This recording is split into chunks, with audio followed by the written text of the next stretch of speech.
Hello বন্ধুরা, আমি চৈতালি। আমার বাড়ি কলকাতায়, আর আমি খুব সাধারণভাবে চলাফেরা করার চেষ্টা করি। বাড়িতে যখন থাকি তখন বই পড়ি, আরও অন্যান্য কাজ করি। এই রকমভাবেই আমার সময়টা কেটে যায়।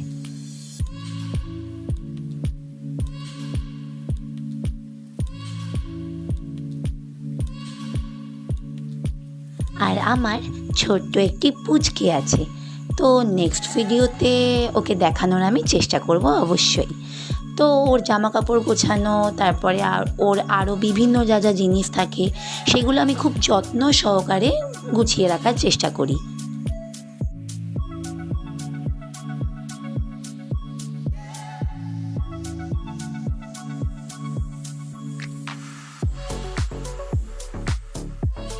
বন্ধুরা, আজ আমি আমার ব্যাপারে এইটুকুই শেয়ার করলাম।